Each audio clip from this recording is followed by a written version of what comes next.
کسی مسلمان بھائی کو تانا مت مارنا، اس کے کسی گناہ پر اس کو شرمندہ مت کرنا، لوگوں کے سامنے کھلم کھلا اس کا تذکرہ مت کرنا۔ تانا مارو گے تو کیا ہوگا؟ اس کا دل ٹوٹے گا، وہ تم سے الگ ہو جائے گا۔ تو یہ تو تفریق کی بات ہو رہی ہے نا۔ حضرت حاجی امداد اللہ صاحب رحمۃ اللہ علیہ فرماتے تھے کہ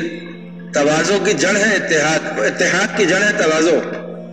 فرماتے تھے کہ اگر امت میں اتحاد پیدا کرنا ہے تو سب لوگ اپنے آپ کو سب سے کمتر جاننے لگیں تو اتحاد پیدا ہو جائے گا۔ اور جب کوئی آدمی اپنی رائے لگانے لگے گا کہ نہیں میری رائے میں لگانا اس نے شروع کیا، بس اتحاد ختم ہو جائے گا۔ چاہے وہ کمیٹی میں اتحاد ہو، چاہے محلے کا اتحاد ہو یا گھر کا اتحاد ہو۔ اگر بچوں نے اپنے ماں باپ کے سامنے اپنی رائے لگانی شروع کی تو اتحاد ختم ہو جائے گا۔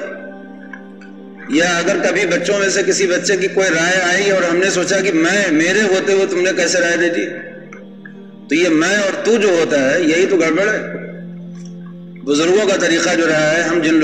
جن لوگوں کو اپنا بزرگ مانتے ہیں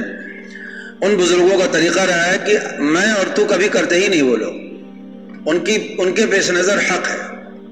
حق بات چاہے وہ بزرگ کے منہ سے نکلے، جتنے مریدین ہیں سب کو پیروی کرنی ہے، اور حق بات اگر مرید کے منہ سے نکل آئی ہے تو پیر صاحب بھی اسی کی پیروی کریں گے۔ ان کے پیش نظر حق اور ناحق ہوتا ہے، اور یہی نبوی طریقہ ہے، انبیاء کا طریقہ یہی کہ حق کیا ہے بس اس کا ساتھ دو، ناحق کیا ہے اس سے الگ ہو جاؤ۔ چاہے وہ حق اپنے بچے کی زبان سے نکلے، چاہے کسی محلے کے بچے کی زبان سے نکلے، حق کہیں سے بھی ظاہر ہو اس کی پیروی کرو۔ ناحق پر کوئی بھی ہو، بڑے سے بڑا بھی ہو، اس کو چھوڑ دو، اس سے الگ ہو جاؤ۔ یہی تمام بزرگوں کا طریقہ رہا ہے کہ حق کا ساتھ دیتے ہیں اور حق کی پیروی کرتے ہیں، ناحق سے اپنے آپ کو علیحدہ کرتے ہیں۔ تو ایک تو یہ کہ تانا مت مارو، دوسرا یہ کہ کسی کو برے لقب سے مت پکارو، اور تیسری بات یہ ہے کہ کوئی کسی کا مذاق نہ اڑائے۔ ان سب میں چونکہ تحقیر ہے دوسرے کی، دوسرے کو گھٹیا سمجھنا ہے، اپنے کو بڑھیا سمجھنا ہے، اور یہی کبر ہے۔ اور کبر جڑ ہے تمام فساد کی، تمام بیماریوں کی جڑ کیا ہے؟ کبر ہے۔ میں نے اس سے پہلے سنایا تھا کہ جو اللہ والے ہوئے ان کا نفس کتنا مردہ ہو جاتا تھا، کسی نے ذرا بھی ان کو کچھ مطلب ان کو مخاطب ان کو کر لیا، یعنی ان کے نفس کو مخاطب کر لیا تو وہ بالکل مردہ ہو جاتے تھے، جیسے اس نے کچھ کہا ہی نہیں۔ اور اگر شریعت یا حق کے خلاف کوئی آدمی کوئی بات کہہ دے تو یہ اللہ والے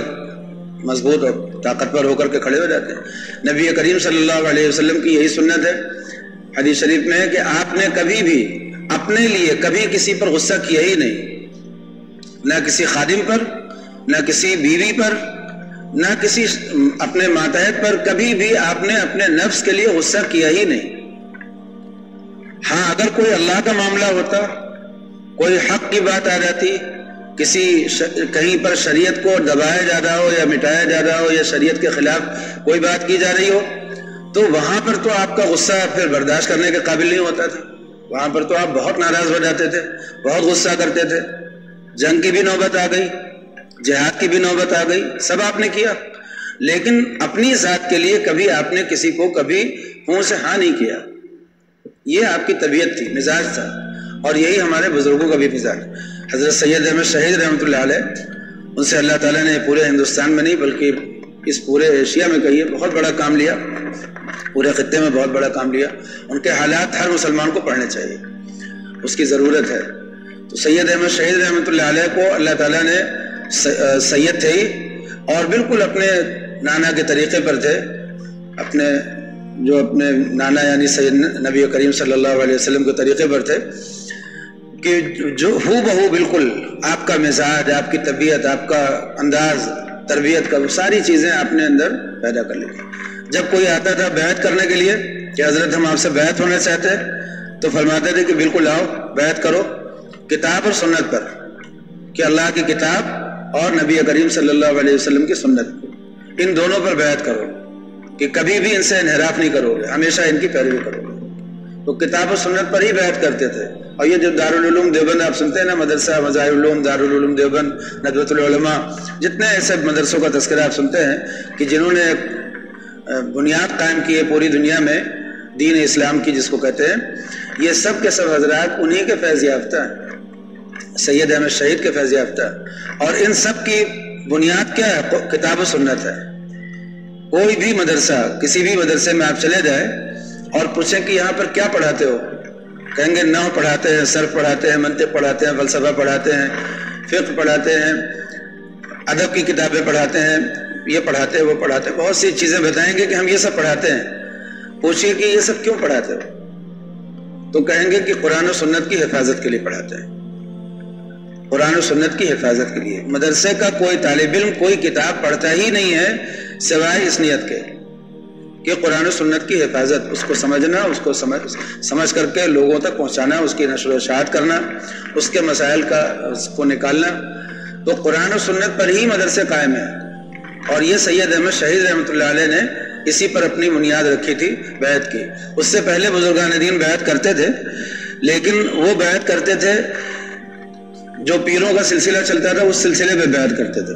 کہ ہم داخل ہوتے ہیں ان پیروں کے سلسلے میں۔ چشتیہ پہ بیعت کرتے تھے، نقشبندیہ پہ کرتے تھے، تو نقشبندیہ پر، چشتیہ پر بیعت کرنا بھی کتاب و سنتی میں بیعت ہونا ہوتا، لیکن سید صاحب نے اس میں تھوڑی تبدیلی کی۔ انہوں نے اصل اس کو بنا دیا، انہوں نے کہا کہ کتاب و سنت پر بیعت کرتے ہیں، آؤ بیعت کرو، تو کتاب و سنت ہی پر بیعت کرتے تھے، اور پورے ہندوستان میں جگہ دیا انہوں نے کتاب و سنت کو۔ جو تصوف کے اس میں پیچھے جا رہی تھی چیزیں، سید صاحب نے اس میں ایک بہت بڑا اصلاحی قدم اٹھایا اور سب کو سیدھے سیدھے کتاب و سنت پر لے کر کے آئے۔ تو سید صاحب فرماتے ہیں کہ جب سے مجھے شعور ہوا ہے، فرماتے ہیں جب سے مجھے شعور ہوا ہے، احساس ہوا ہے کہ مجھے شریعت پر عمل کرنا ہے اور کیسے کرنا ہے، چلنا ہے، دین اختیار کرنا ہے، کہتے ہیں کبھی بھی مجھے یاد نہیں ہے کہ میں نے کبھی بھی کوئی کام اپنے نفس کے لیے کیا ہو۔ سید صاحب یہ کہتے ہیں کہ جب سے مجھے شعور ہوا ہے، مجھے یاد نہیں ہے کہ میں نے کبھی کوئی کام اپنے نفس کے لیے کیا ہو۔ اس کا مطلب یہ ہوا کہ انہوں نے اگر شادی بھی کی تو نفس کے لیے نہیں کی، کھانا بھی کھایا تو نفس کے لیے نہیں کھایا، سوئے بھی تو نفس کے لیے نہیں سوئے، حالانکہ یہ سب نفسانی ضرورتیں ہیں۔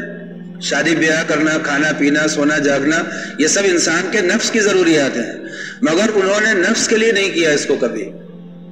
یہ سب اللہ کے حکم کے لیے کیا۔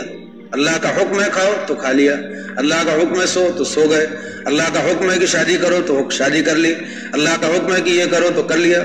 ایک صاحب نے، سید صاحب کے مرید تھے، انہوں نے کہا کہ حضرت میں چاہتا ہوں، سید صاحب کے پاس لوگ آتے تھے کہ حضرت اپنا جوڑا دے دیے میں پہن لوں، بزرگوں سے لوگ جوڑا مانگتے تھے نا کہ اپنا پہنا ہوا کپڑا دے دیے، تو سید صاحب کہاں سے دیتے؟ فرماتے تھے کہ جاؤ کوئی کپڑا بنوا کر کے لاؤ، اپنے پاس سے بنا کر کے لاؤ، میں پہن لوں پھر تم کو دے دوں گا۔ تو ایک صاحب تھے، ان کو جوش آیا، انہوں نے کہا کہ حضرت روزانہ میں آپ کے لیے ایک جوڑا کپڑا بنواؤں گا اور آپ پہن کر کے پھر دے دیا کیجئے کسی کو۔ تو وہ روزانہ ایک نیا جوڑا بنواتے تھے حضرت کے لیے، یا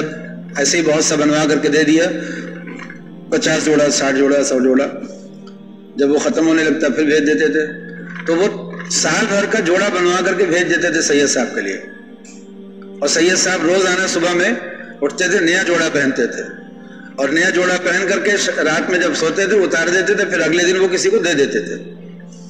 اپنے کسی مرید کو، کسی بیعت ہونے والے کو دے دیا کرتے تھے۔ اب آپ دیکھیے کہ جو آدمی روزانہ ایک جوڑا بدلتا اور نیا، روزانہ اسے اللہ تعالیٰ کی طرف سے طرح طرح کی غذائیں ملتی ہوں، کھانا ملتا ہو، اور روزانہ اسے اللہ کی طرف سے کامیابیاں مل رہی ہوں، وہ شخص یہ کہتا ہے کہ میں نے کبھی کوئی کام اپنے نفس کے لیے نہیں کیا۔ وہ کہتا ہے کہ مجھے جب سے شعور ہے میں نے کبھی اپنے نفس کے لیے نہیں کیا۔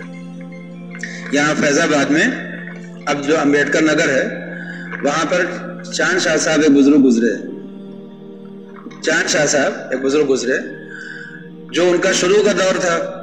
تو وہ تو دور وہ والا تھا کہ شادی کی اور اس کے بعد پھر ان کو تصوف کا خیال ہوا کہ اللہ کا نام لینا سیکھ لیں۔